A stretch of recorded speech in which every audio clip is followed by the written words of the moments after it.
Assalamualaikum warahmatullahi wabarakatuh. Waalaikumsalam warahmatullahi wabarakatuh.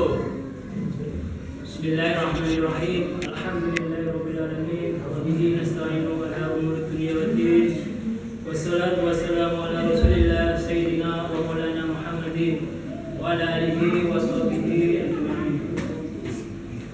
Qala Allah ta'ala fi kitabil karim, a'udzu billahi minasyaitonir rajim. Bismillahirrahmanirrahim. Wa ma khalaqtul jinna wal insa illa liya'budun. Puji dan syukur marilah kita panjatkan kehadirat Allah Subhanahu wa taala. Pada malam hari ini kita masih diberikan kesempatan, kenikmatan serta kesehatan sehingga bisa melangkahkan kaki kita dari rumah menuju ke masjid yang kita cintai ini dalam rangka melaksanakan ibadah sholat isya secara berjamaah dan ibadah sholat tarawih secara berjamaah. Pada malam hari ini alhamdulillah kita sudah melaksanakan ibadah tarawih yang ke-24 ya. 24. Mudah-mudahan puasa kita, ibadah tarawih kita dan ibadah-ibadah lain yang selama ini kita lakukan dari mulai tanggal 1 sampai saat ini diterima oleh Allah Subhanahu wa taala. Salawat dan salam marilah kita haturkan pada junjungan kita Nabi Muhammad sallallahu alaihi wasallam serta keluarganya, para sahabatnya dan para pengikutnya yang senantiasa mengikuti ajaran beliau.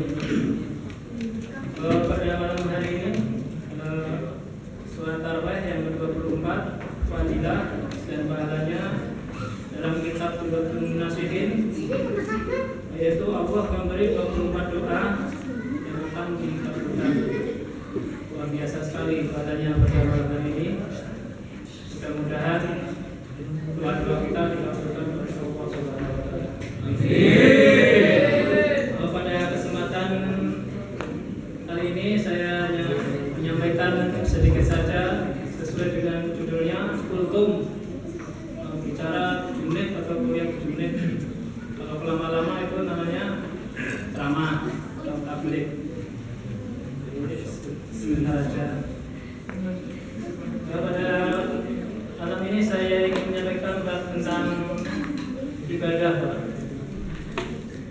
Yaitu kita hidup di dunia ini tentunya tidak pernah menghendaki, menginginkan atau menginginkan hidup di dunia ini ya, tapi Allah menghendaki kita hidup di dunia. Alhamdulillah kita ditakdirkan menjadi seorang muslim. Pemeluk agama Islam ini adalah suatu karunia yang sangat besar yang Allah berikan kepada kita, karena hanya agama Islam yang diterima oleh Allah Subhanahu wa taala. Ini yang perlu kita syukuri dan perlu kita pertahankan iman kita sampai akhir hayat kita.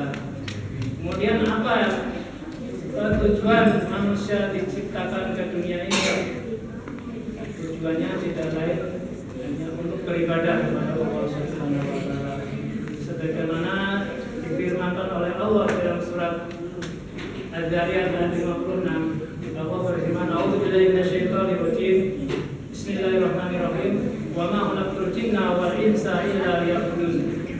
Tidak aku ciptakan jin dan manusia melainkan untuk beribadah kepadaku. Jadi di sini dalam ayat ini disebutkan dua makhluk. Yang pertama adalah jin, yang kedua adalah manusia. Dua makhluk ini adalah berakal, berpunya akal yang punya pikiran. Makanya diwajibkan untuk menjalankan ibadah yang diperintahkan oleh Allah.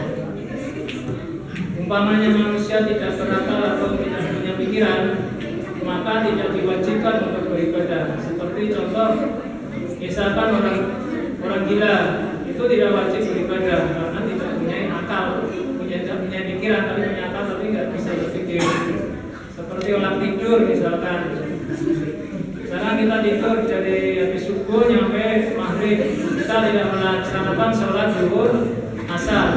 Yaitu kita tidak diwajibkan untuk sholat zuhur atau asar karena akal kita sedang tidak ada tidak bisa berpikir lagi tidur, tidak diwajibkan untuk beribadah, tidak berdosa karena akal kita, pikiran kita tidak ada.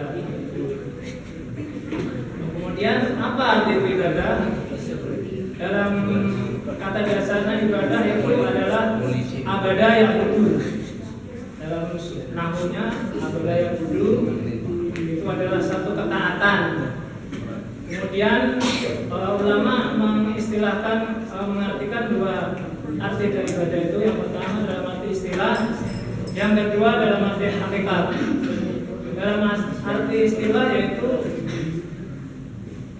segala sesuatu yang Allah cintai dan Allah ridhoi berupa perkataan ataupun perbuatan, baik itu batin maupun lahir. Jadi segala sesuatu apa saja yang penting Allah cinta, yang penting Allah ridho, itu masuk ibadah.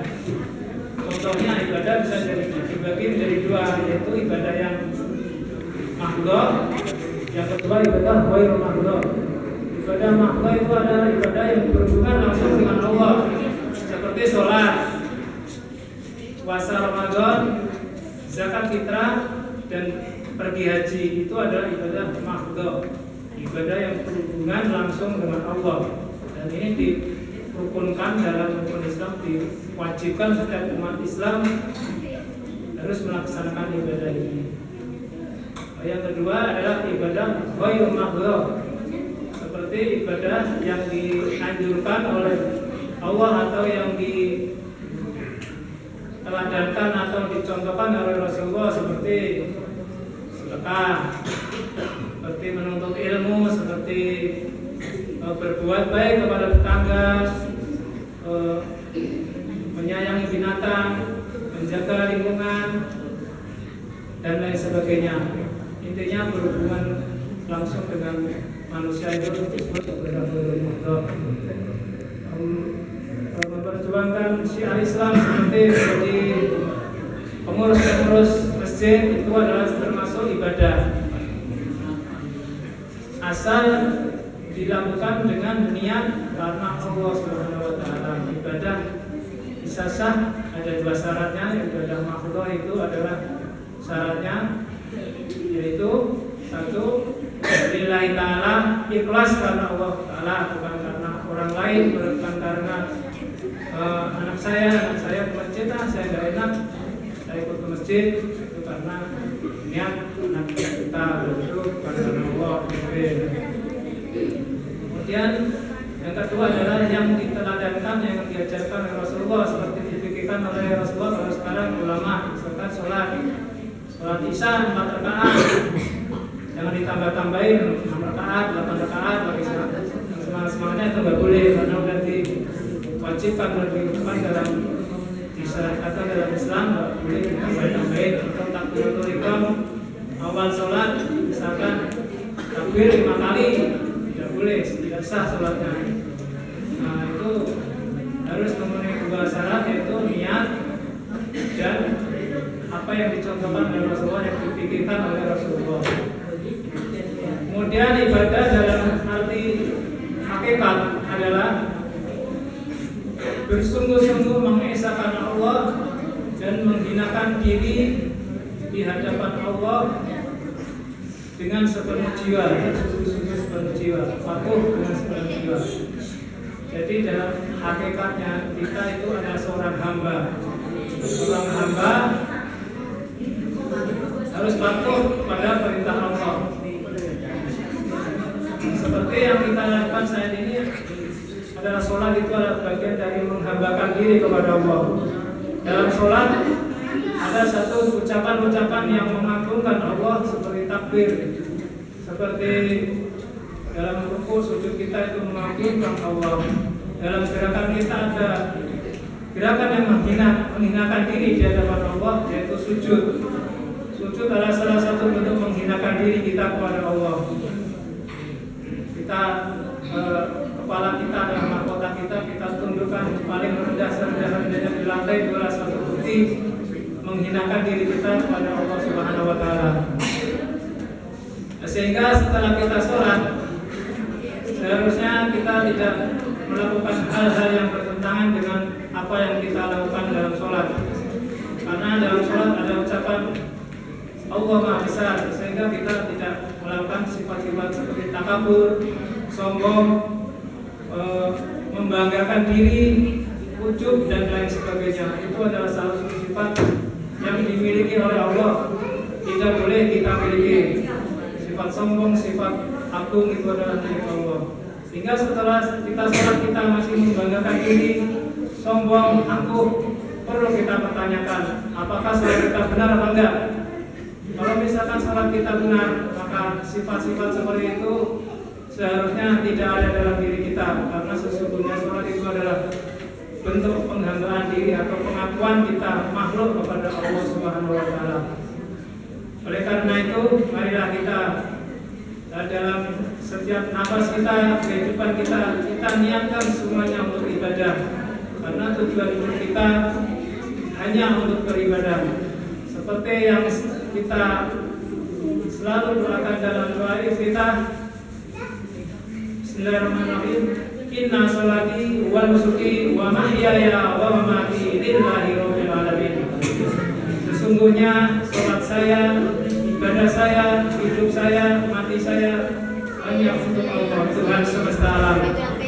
Oleh karena itu, marilah kita dalam bulan suci Ramadan ini yang tinggal beberapa hari lagi, kita kuatkan niat kita, hati kita untuk bersungguh-sungguh beribadah, menghambakan diri kepada Allah dengan sungguh-sungguh agar supaya segala dosa-dosa kita diampuni oleh Allah Subhanahu wa Ta'ala.